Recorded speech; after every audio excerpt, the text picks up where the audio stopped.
Hello there, and welcome to the Rose Woman Pod. It's Christine Marie Mason, your host. Every week we talk about something that might loosen us up a little bit, create more freedom, more wholeness, more joy, more inquiry, curiosity in the world. And this week is no exception because we're talking with an amazing woman, 11, on being non-binary. Not one, not the other. Binary describes a system in which there are only two possible values. In coding, for example, that's zeros and ones.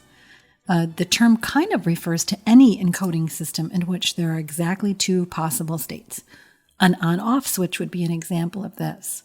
Pregnant, not pregnant would be an example of a binary situation. And although some computer code is binary, the newest code is not. It's quantum. It computes in qubits. So we know that there's more there than these on-off situations. Many things that seem binary are often not, but it helps us simplify the world, like black and white thinking, for example. You think it's either this or that, but in fact there's 500 shades of gray and subtleties and all kinds of things in most situations. Red state, blue state thinking is another example of that. It misrepresents the underlying truth that all of our states are purple. And most of them hover somewhere on this side or that side of the halfway mark. We're much more alike than different. And with gender and sexuality, it is definitely not a 0 and 1 situation. We all know masculine women and feminine men, as well as those that justify categorization. Some people aren't just one or the other. They go back and forth. And that is kind of exciting. So before we get into our guest today, I want to talk a little bit about what is biological sex anyway, because for me, when I first started researching this to understand it more, I didn't know. So all fetuses begin structurally as girls. The presence of the Y chromosome, and in a section of the Y chromosome, a gene called SRY, tells the fetus to develop into a boy. Before differentiation, all fetuses have what's called bipotential gonads. In boys, those become testes, and in girls, they become ovaries. So in an XY, or a boy fetus, strong testes development needs a high activity of another gene called SOX9. But without SOX9, and even with the XY chromosome, testes will not develop. And if high levels of SOX9 enhancers are present, even an XX, or a girl baby, will develop testes. Without any SOX9 enhancers, boy babies develop ovaries. So there are scientifically many combinations of female and male parts, chromosomes, and brain chemistry, and 76 kinds of documented intersex babies. I think I've said 72 in prior podcasts, so 76 is the actual number so far. Another 1% have some combination of male and female sexual chromosomes and or parts at birth, and these children are called intersex. Up until relatively recently, like in the 70s or 80s, doctors had to make a decision about an intersex child's gender assignment before the child left the hospital, often doing surgical modifications and often without a parent's consent. So another thing that happens in utero, there's a gender-determining element that includes a wash of hormones that determines a child's brain chemistry and gender identity. So sometimes a child with girls' parts will have a male hormone wash and vice versa. And when they don't align, there is androgyny or even transgender intention. In some Native American traditions, the people who exhibit the qualities of both gender are cherished. They're called Bordash, or more recently, Two-Spirit. These people are considered a shamanic gateway, playing a unique role in the culture of bridging the genders, a role that is valued across many indigenous cultures on the globe. To Native Hawaiians and Tahitians, Mahu is an intermediate state between a man and a woman, or a person of indeterminate gender. Diné Native Americans acknowledge a spectrum of 4 genders: feminine woman, feminine man, masculine man. And the term third gender has also been used to describe the Hijras of India who have gained legal identity. The Fa, A, Fa, Fi, Ne of Polynesia are another. So it's around the world. It's not a uniquely modern thing, and nor is it unusual. So when a child is born with everything aligning, they're called gender congruent. And that means they look and feel and have the internal organs that are of the same gender. Congruent, fitting. So cisgender girls will still have a wide variety of where they sit on the continuum of masculinity or femininity. Same with cisgender boys. But those are arbitrary terms. In our culture, the masculine pole has been referred to as strength and the feminine pole as receptivity. And we all have those in half and half in ourselves. So we want our boys to be uber nurturing toward dolls and pets, and our girls to climb trees and claw their way through a tunnel. We should accept both of those as celebrations of the individual's identity, not of a gender expectation. But with all of that said, we have a situation in the West where there's not a lot of celebration of the non-binary, and it can make people feel really uncomfortable and weird. So now we have activism around that. Like everything else that involves a change in perception in the culture and a true ability to see the beautiful, unique individual in front of you for who they are and not try to categorize them or simplify them for your own comfort, not try to make them fit into a pattern that suits your religious belief or your identity, but to see the genuine, unique being right in front of you. That requires a little bit of activism because we want to respect life in all of its forms. So non-binary is a term that's been used recently to describe people who feel that their gender can't be defined within the margins of the 0 and 1 within the male-female binary. So they understand that it goes a little bit of a way beyond simply identifying as man or woman, and they invite you into their new reality. And today I get to talk with 11. 11 is a woman that I met in Los Angeles when she was a she, and now they are a they. 11 is a young person who blends both genders. She's a two-spirited mystic, shapeshifter, and a way shower, as she expresses it, who is here on a mission to initiate other souls back home to that which they already are, pure love and perfect cosmic duality. Their ancestral background spans across the globe, Native American and Chinese, and they intuitively blend sacred ritual practices from indigenous tribes with ancient rites of passage into their essence. So please welcome this beautiful being, 11, to tell you her story. After she speaks, I'll have another segment on how you might take a turn in your own behavior to respect and be an inquiry about the gender fluidity of people in your life.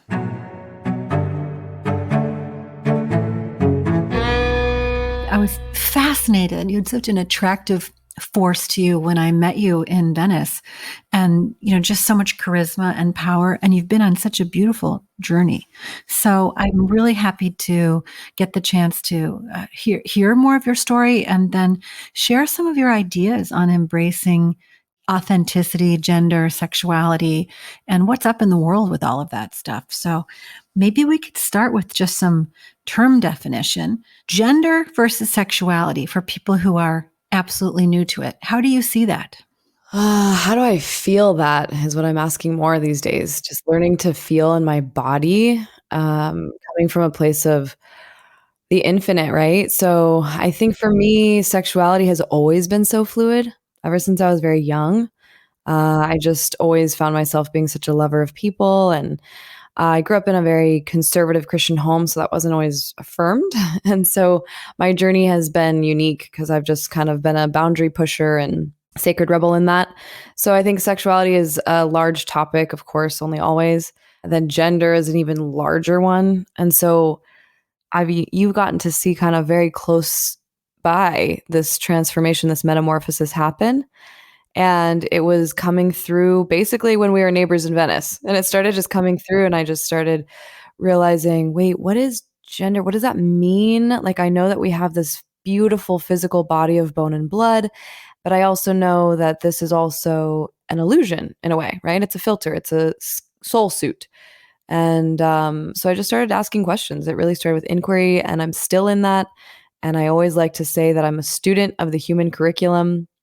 I think that we are all infinite beings that are always in flux and learning and understanding more and more. And I don't know if there is absolutes. And that feels really good to just admit that, I'm in flux. And so tomorrow I could change my mind. Right now I'm doing what feels right and honest, and realizing that it's all just energy. Yeah, I love the idea of the soul suit, and that there's something in the cultural frame that wants to put you in one place or the other, one sexual orientation or one gender orientation, when scientifically we know that that is false, that there's infinite varieties of intersex in all kinds of ways. But when you break out of this construct of the binary, it kind of shakes things up for people. So I would love to know sort of the process you went through from sensing this or feeling it in your body to making the decision to publicly identify this way and to change some of the superficial identifiers like your hair and other things like that. Even some of the costuming that you were doing where you were role playing half and half as you were going through the exploration was gorgeous and fascinating. So yeah, what happened? What happened for you as you woke up to this? Well, thank you for saying that first and foremost. It's so nice to be affirmed because, especially from someone that I look up to a lot, just as a beautiful, strong archetype of I mean, obviously, your son is a friend of mine, so I see you as like a second mother. And I'm like, oh, thank you. It's nice to be affirmed. So I revel in that.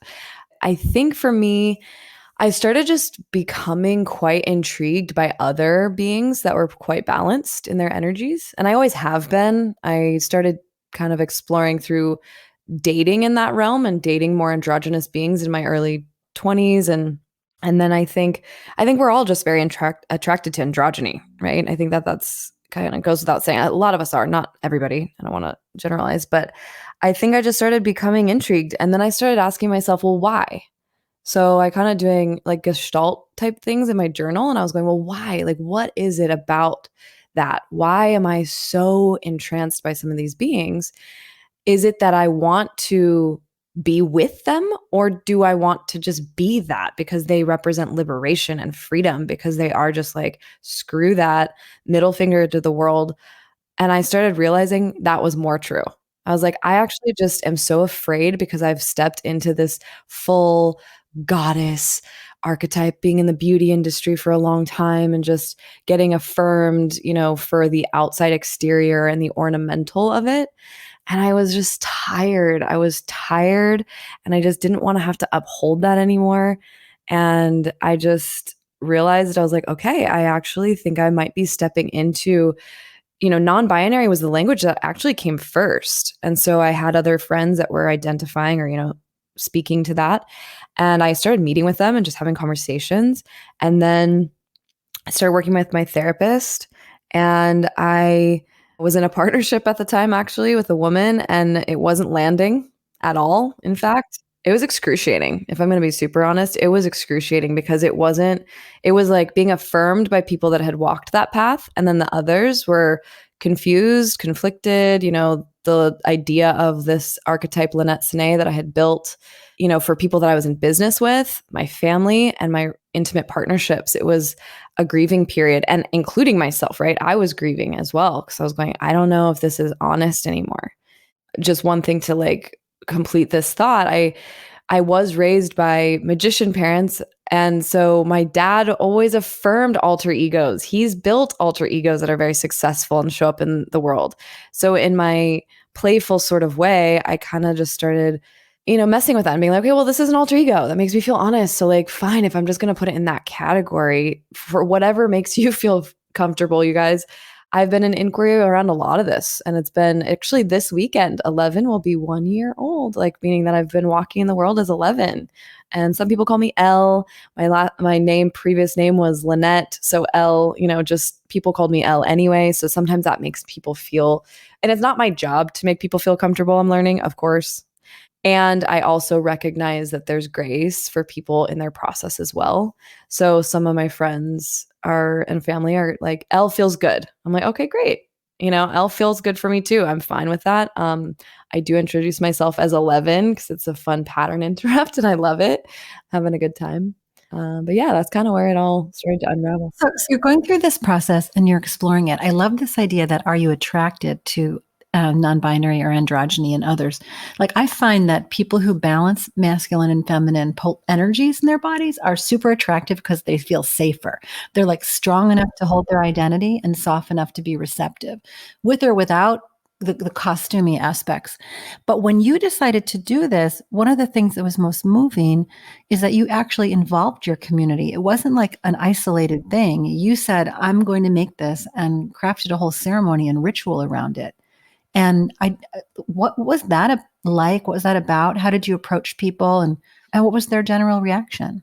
That I hadn't seen anyone do this specific sort of ask, right? My birthday was coming up. My birthday's on the 11th of February. So I knew that I saw it in a dream. Actually, that's the truth. I saw it in a dream. I saw this vision of me in a mandala of flowers like this.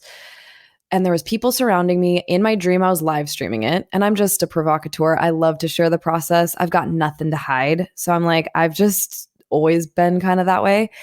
And then I was living in a community home with some people in Venice, and we became family. And so we're a group of artists that kind of came together and created our little bubble during this unique time that we're finding ourselves in. And I leaned in because there were a few of them that had changed into a different name.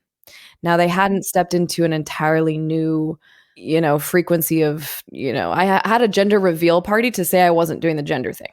So it's kind of like I had like rainbow flower petals. Feel like a non-gender reveal party? Exactly, an ungender reveal party. Okay. So I hadn't never necessarily seen that done, but I had seen all these things with, when you're pregnant and then people have a gender reveal party. So I was like, I want to just fuck with everyone. Just like say I'm doing the opposite. I saw a funny meme, by the way, where it's like the gender reveal just says, it's a baby. Right. Like they'll tell you what they want to show up in the world as, and we're seeing more and more of that.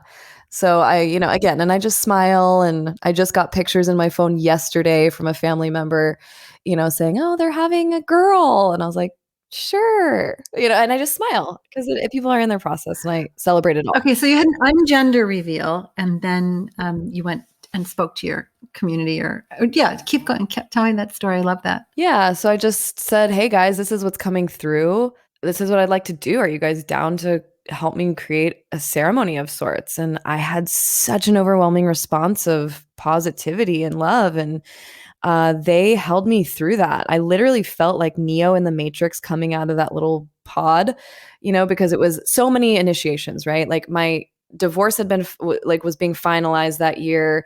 I was, completing a relationship meaning because I'd been separated from my husband for many years, but the divorce was finally finalizing. My same-sex partnership was completing same time. So I was like going through many deaths. I was shaving my head, had never shaved my head. So I'm just I don't know why I do these things. I'm like, let's just go for it. And so I really talk about the metamorphosis often because it was like I went into this chrysalis stage and I became nothing. And I was in a deep process of medicine work and interpersonal awareness of, so many different trauma patterns and all. So I just kind of go for the gusto. And I was like, let me just burn all of this down. And like a phoenix, I want to rise from the ashes and come from a space of a level ground to where then I can reinvent myself. Because I had been a very public figure online, just doing, digital media, YouTube and beauty stuff. And I just was like bored of it. And so I was like, let me just burn it down from scratch and then start to rebuild. Because that's like fertile soil to me. When you're saying burning it down, the other thing that comes to mind is it's almost like a returning to an infant state, like an innocence, that it's not even destruction as much as a stripping away and going like totally back to before I had an imprint. Who was I? And I'll share some of the pictures with your permission of this ceremony, because this idea that we don't have to handle and hold our transitions alone, but that if you put it out there and say, could you help me mark this? That there are always like loving people who are ready to say, absolutely. People want that for themselves too. Like who wants to grieve alone? Who wants to, enter into the nihilism of rebirth without being held in some way? I love it. Absolutely. The other thing that I was wondering the way you even hold yourself now, I feel like you treat identity as a process. Like there's nothing, you don't go from one thing to becoming another, but it's like a constant process of keeping an inquiry. Who am I today? What's happening today? So can you speak to that a little bit? Yeah, absolutely. I think if we could just give ourselves permission, one of the quotes that I reference often is from Alice in Wonderland. And she says, I knew who I was this morning, but I've changed a few times since then. So I think people really love the safety of boxes and labels and all these things. And so I'm in the awareness that non-binary, or now my awareness of being a two-spirit as I get deeper into my Native heritage and Indigenous background, I recognize that we have created more labels to disintegrate labels. And so that's kind of the cosmic joke of it all. We're getting stuck in language.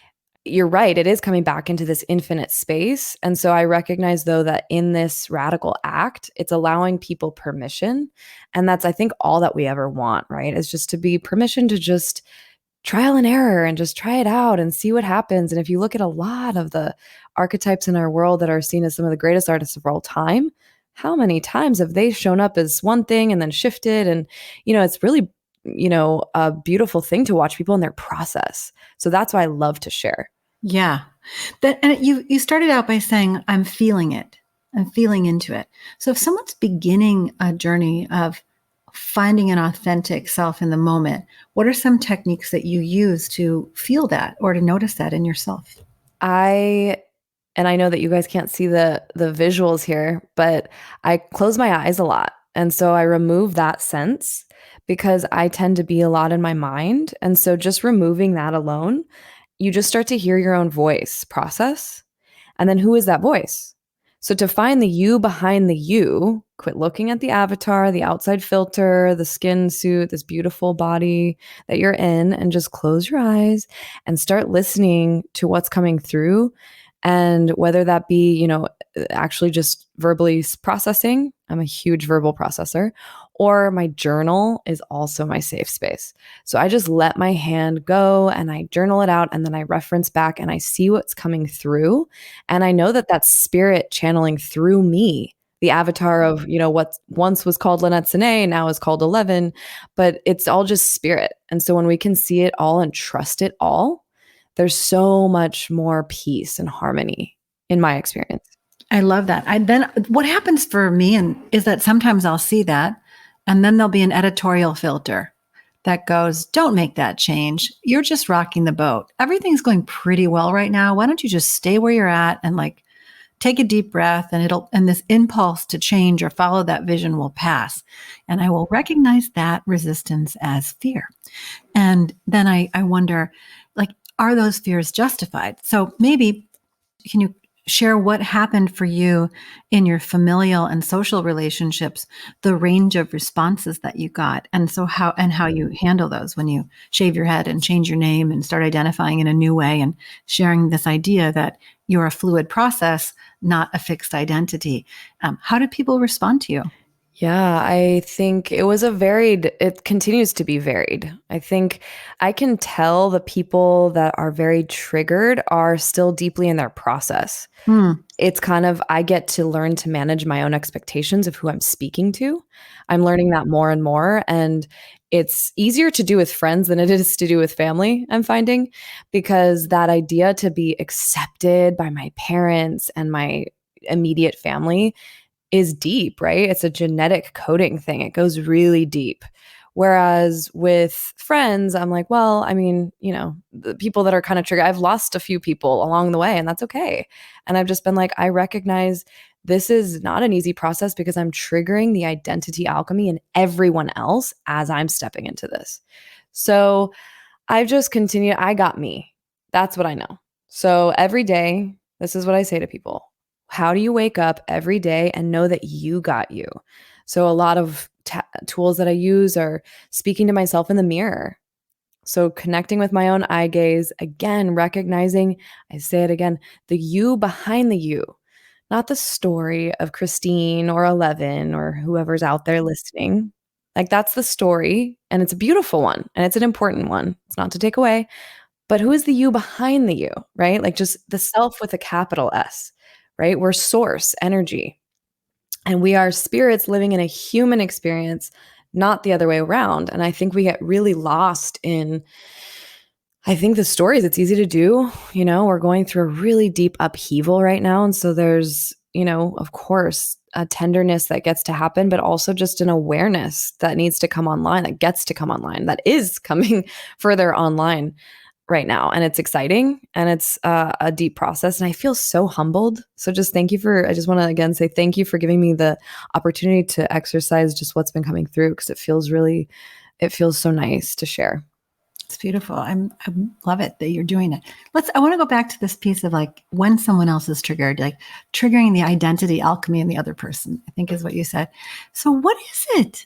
Why do people care when they come to you and say, I just can't get on board, L, because I can't say 11, what is happening? What is your theory on what's triggering people? They're same stories, right? So like I'm going to share, I won't name names, but there was a being that said, I feel really triggered by the name 11. And I said, okay, why? And they said, well, I'm Jewish and, the Holocaust and, people were being numbered and I just, find this to be, and I said, oh, that's interesting. Wow. Like I hear you. That's actually really interesting.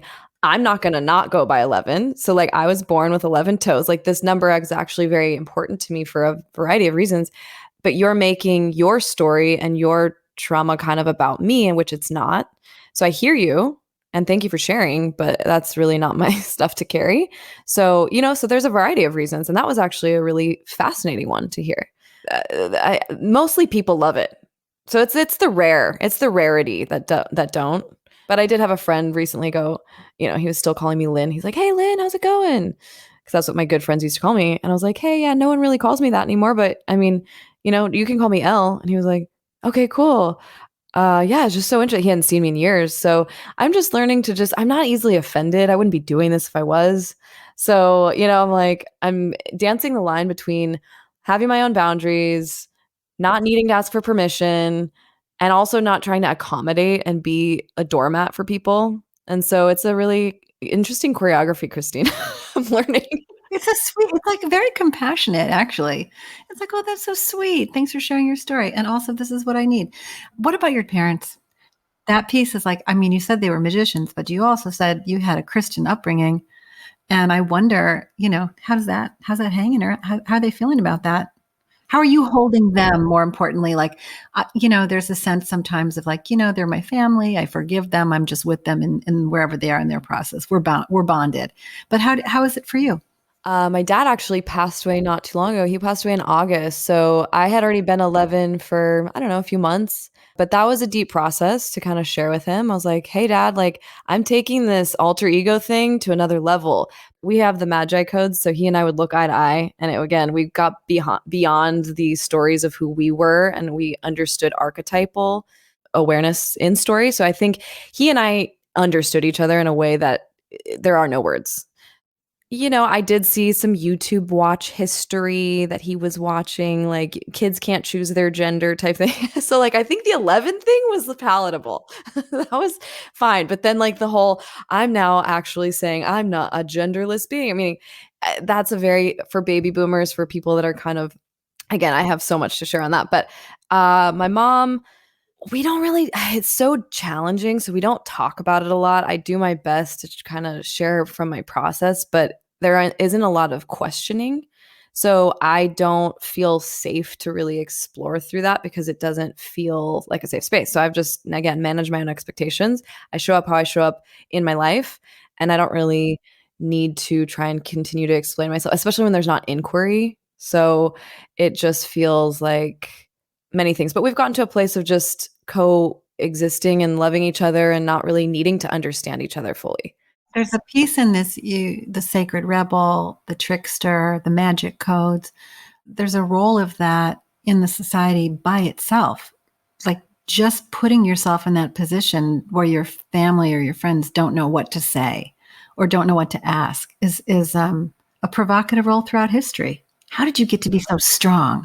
How did you get to be so courageous and brave? Oh man, we have a history of a lot of family trauma. That's what I'll say. I was built for it and I'm grateful in some moments, in others it's excruciating. I'm like, spirit, I just need a break. But it's been a journey. That's what I'll say. And the medicine work played a big role for you also. Yes. Yeah. To anyone that's listening, that I think we all have complex trauma is the truth. We're kind of now able to say that and not feel shame around it and just realizing we all have stuff. And mine is very complex. There's layers and layers. And so I really recommend yes therapy, yes, talk therapy, but I also recommend somatic. So that's why when you asked me this to begin with, I said I feel, because I need to feel from here, from my body, put my hands over my heart a lot, and just like try and come to a resting my nervous system to a resting state of peace, right? And so I think I really just recommend going layers deeper as your body allows. And so if you do have inquiry around the medicine path, it's already begun. So it comes from that little niggling feeling in your system where you're like, what is this? People are talking about this. And I've seen, people talking about it, whether it's online or wherever. That's where it began for me. And then I just reached a point where I was at the end of my rope. And I felt the rug was pulled from under me. I couldn't see up from down, left from right. And that's when I dove in. Because I was like, at this point, I already don't feel alive. And I might as well just go to where if this is helping a lot of people through some pretty deep stuff, I'm down to try at this point. And I'm so grateful for that trust that I had in myself and that I continue down this path. It's never complete in my experience. I think it's the whole market basket. Sometimes the medicine practices give us a reference point for pure joy, for how it could feel if you weren't walking around as a big ball of anxiety. It can give you a rootedness and a connection to the spirits of plants and trees and the world and your identity beyond the identity. It can give you the space, depending on the medicine, to look at a trauma in a way that you're not in fear or reactivity, so you can actually process and integrate it. There's so many blessings. The idea of medicine is that you take it and you get better and you don't need it anymore. And so I really like to also couple it with cognitive behavioral therapy, with somatic experiencing, with all the other things that are sort of longer practices. And so that it doesn't turn into kind of a hedonic treadmill of ceremony. Do you know what I'm saying? Yes. Thank you for speaking to that. I'm glad you spoke to one of the questions I had was the name. So the toes, and it's kind of like L. Is there other meanings to 11? Yeah. So I was born on February 11th. Right. So I was coming through the canal on the 11th. And then I am an Aquarius, which is the 11th zodiac. If you know anything about birth charts, I have my North Node in my 11th house, which is basically just how I'm supposed to be showing up in the world. So it just has all these fun little synchronicities. But the main one being, I came through with 11 toes on my left foot. I have 6 toes, and I hid my whole life literally until I was. This is a new thing. So this is within the last couple years that I just started. And my last partner, actually, the woman that I dated, really helped me through that, and it was so beautiful. The idea that you took the thing that you hid that was kind of like a perceived flaw and you made that into like a mascot kind of thing or an emblem is so beautiful to me. You got to run with it. And I projected onto it that it was like 1 and 1, the two-spirit component. Exactly. Well, that definitely has something to do with it. Yeah, master number. Absolutely. Yeah, it's been so fun to just kind of reclaim. I'm not kidding, Christine. I literally used to have so many tabs open in my brain because I would watch I'm also, raised and I do magic. So I'm always looking at the other hand. So what that did is produced a really weird thing in me where I would watch people's eyes. So if I had barefoot feet, like at the beach or at a pool or wherever, I would watch to make sure people weren't looking at my left foot. And I would just be constantly thinking, okay, let me position my body this way. So finally someone said to me, who would you be if you weren't thinking of that? Like, this is awesome. You were born with 11 toes. Are you kidding me? You're a glitch in the matrix kind of thing. And it took me to re-alchemize and redo the story. And once I did, I was free.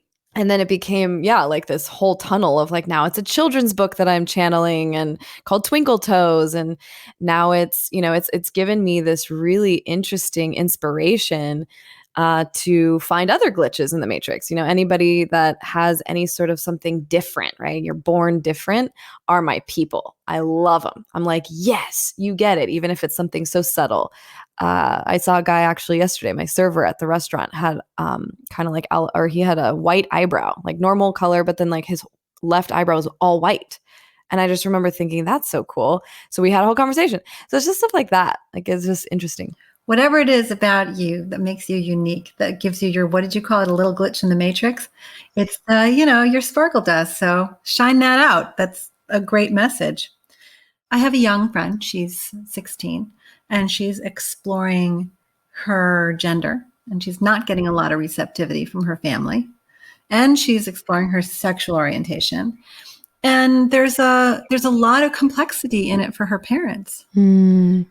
That basically they can't tell what is trauma patterning from having been sexually molested, what is trauma patterning from the pain of embodiment as a female, just like wanting to get out of all of the oppressive things that are at work in the culture for that. And what is her own true calling, her own soul's cry. And they've been to multiple therapists and they each have a different opinion, about how a family should approach this inquiry into self by a young person coming of age.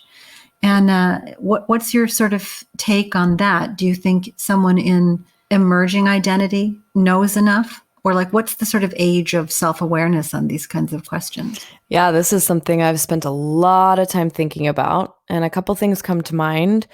And this came through very strong in some deep meditation and just contemplation, was to just trust it all. Spirit is manifesting itself in very unique ways, and we get to trust and recognize that this is a part of a large pendulum swing. So there's that. So that requires a lot of patience. I would say with the therapist, one thing that really helped me was I had been working with my therapist for a while, like over, we had already built that trust, right? We were already through that threshold and we had been working together for a while. However, when 11 started coming through, which I say is a walk-in, it was like a full-on walk-in, that's where like the cap for growth, like there was a cap for growth. And so I said, hey, I actually think I might need to move to a therapist that has walked this path. And so I transitioned into working with somebody that did identify as non-binary and who was trauma informed, right? So that helped me a lot because I felt seen, I felt understood. And a quote that I say all the time is, you cannot lead anyone anywhere that you yourself have not gone. You can try. So that's when it becomes opinions. And that's where I get scared, is by different people's opinions, because they're running it, again, no matter what, we're running it through our own filter and stories. And you can do your best to hold that non-dual space. You can do your best. But if you haven't walked it, it's very challenging to speak to it. It's great advice. That is great advice. Finding that person might be challenging, so just ask questions. But I'm very impressed that you found the exact right person to help you. So you have one wish for the world. You have one thing you want to communicate to them. What would it be?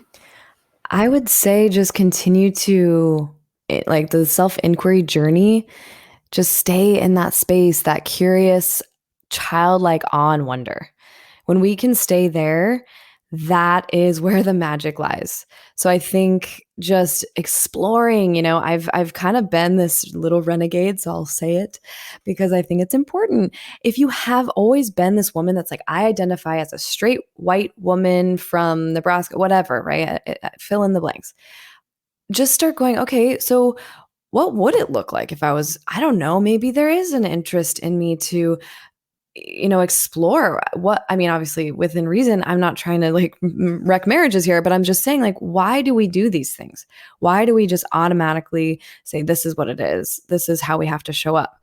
So I am, again, a trigger because a lot of people are frustrated that I just like to explore outside of, I like the fringe. I like asking questions. And I think if you have always identified as one thing, just start asking yourself, why? Does it make you feel safe? Is it because your family wanted you to do that? Like, why? And what would it look like to be the pattern interrupt into your own life and just kind of try something a little different? There's so much in that space of mystery that you can find about yourself. And everyone is inspired by people that, explore outside of societal norms. So I think, I would say just explore and trust yourself. Trust yourself. It's okay to change your mind, but the trial and error is a beautiful process. Yeah, you don't have to be consistent. Yeah, like it, and then try it on and be like, okay, it doesn't feel right. And then, of course, if you're holding space for others, because there's a lot of mothers listening out there, I would just say ask questions. And it goes back to that inquiry, asking questions. So, why is that coming, up for you? What is it about, women that you're interested in, to children that are questioning their sexual identity? Or what is it about men, if you have a son, again, or if they're gender questions? Interesting, tell me more. And allowing space for your children, for your family members, friends, or whatever, just to explore that. That's what people want, is just a space to kind of discuss and workshop different things. And I think that it's allowing me to see how I want to show up for others in my life too. And maybe not needing to understand, and just being like, okay, how interesting is that? Fascinating. I was speaking with an amazing artist the other day, Beatrix Ost. She's 82 years old, and she has a piece of jewelry that she's made that says practicing silence. And she goes to parties wearing this brooch, and she wants to be around other people. But basically, by wearing this, all she's doing is listening, is basically being an inquiry, like you're saying, and giving this incredible spaciousness just to hear people's stories.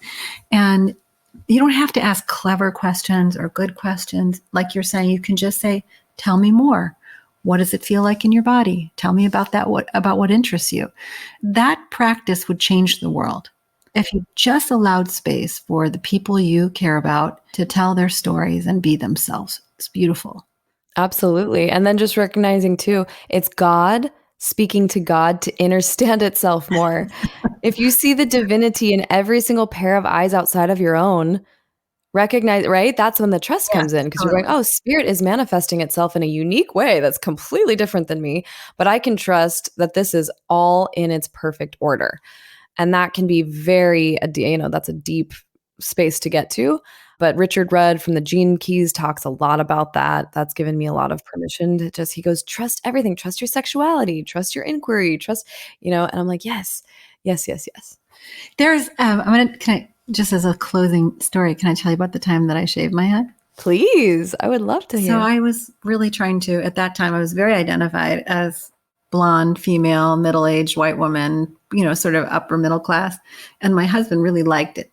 And we had a falling out. I was taking care of him, lung cancer caregiving. And then we had a falling out. And I was like, you know what? I just want to be me, like a stripped down, powerful, androgynous, as ugly as possible was my idea at the time. So I shaved my head. And then I go on like Craigslist Platonic to try and find somebody to go see music with me. And this 7-foot tall man meets me for dinner. And we start talking. We talk for 3.5 hours. And 10 years later, he's my partner. He got to know me at the time when I was trying to be as absent all traditional sexuality signals, when I was just my rawest self. And in my rawest self, he fell in love with me. And now I can go like, extensions or, a cute little pixie. He doesn't give a shit because I'm me. And it was a soulmate kind of mating, not I'm falling in love with your superficial representations. I was very surprised by stepping into the depth of that. Wow, that is such a cool story. Thank you so much for sharing that. That's so cool. I love that. I resonate a lot with that happening with one of my partners right now too, because he just fully sees me and is here to celebrate me and all of my curiosities for still exploring with multiple beings, and just being like, cool, we're just going to walk together. It's just artists walking together. And that's great. All right, go out, everybody. Be artist of your own life. Be brave. Yes. We love you. We love you. I love you. Thank you so much, 11. Thank you. Thank you. We have a lot to learn about the variations that people bring into their embodiment. I see a world where we respect each person's unique expression of creation by loving them exactly as they are and respecting them exactly as they are.